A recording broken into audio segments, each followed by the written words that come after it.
മാവേലിക്കരയിലെ ഭിന്നശേഷി യുവാവായ അനൂപിന്റെ വീൽചെയറിന്റെ തേഞ്ഞു തീരാറായ ടയറിന് പകരം പുതിയ ടയർ വാങ്ങി നൽകി പൂർവ്വ വിദ്യാർത്ഥി കൂട്ടായ്മ.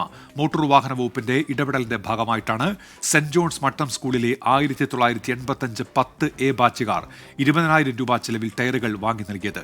24 chief editor R Sreekandan Nair നയിച്ച ലഹരി വിരുദ്ധ യാത്രയുടെ ഭാഗമാകാൻ മാവേലിക്കരയിൽ എത്തിയപ്പോഴാണ് അനൂപിന്റെ വീൽചെയറിന്റെ ശോചനീയാവസ്ഥ മോട്ടോർ വാഹന വകുപ്പ് ഉദ്യോഗസ്ഥരുടെ ശ്രദ്ധയിൽപ്പെട്ടത്.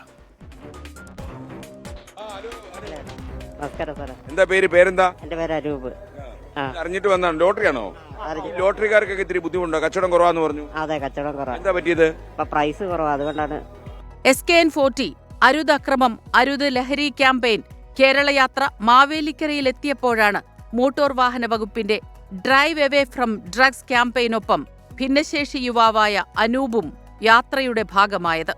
ജന്മന ചലനശേഷി നഷ്ടപ്പെട്ട് ലോട്ടറി വ്യാപാരം നടത്തി ഉപജീവനം നടത്തുന്ന അനൂപ് തന്റെ ഓട്ടോമേറ്റഡ് വീൽ ചെയറിലായിരുന്നു SKനെ കാണാനെത്തിയത്. വളരെ സന്തോഷം. അപ്പൊ 60 ലോട്ടറി വിൽക്കും അല്ലേ? അതെ. ഒരു ദിവസം ലോട്ടറി വിൽക്കാൻ പറ്റിയില്ലെങ്കിൽ എന്നെ വിളിക്കണം. അന്നത്തെ ചെലവ് ഞാൻ ഡീൽ ചെയ്യും. അനൂപിന്റെ വീൽ ചെയറിന്റെ തേഞ്ഞുതീരാറായ ടയർ ജോയിന്റ് RTO MG മനോജിന്റെ ശ്രദ്ധയിൽപ്പെട്ടു.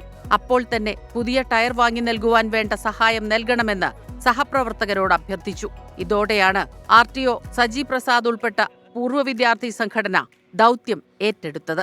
ഈ ടയറുകൾ മാറ്റാൻ തയ്യാറായിട്ടാണ് നമ്മളുടെ ആ ബാച്ചുകാർ വന്നിരിക്കുന്നത്. ഒരുപക്ഷെ 24 ന്യൂസ് ഇങ്ങനെ ഒരു ദൗത്യം ഏറ്റെടുത്ത് ഇവിടെ വന്നതിൻ്റെ ഭാഗമായിട്ടാണ് അനൂപിന് ഈ ഒരു ഭാഗ്യം ലഭിച്ചത് എന്നുള്ള കാര്യം ഞങ്ങളിവിടെ അഭിമാനത്തോടു കൂടി ഓർക്കുകയാണ്. അന്നത്തെ ആ ചടങ്ങിൽ അനൂപിനെ കാണാൻ സാധിച്ചു. അനൂപുമായിട്ടൊന്ന് മിണ്ടാൻ പറ്റി. അനൂപിൻ്റെ ടയറിൻ്റെ പ്രയാസം അന്നേരം തന്നെ അറിഞ്ഞു. അന്ന് വൈകിട്ട് തന്നെ ഞങ്ങളുടെ തീരുമാനമെടുത്തു.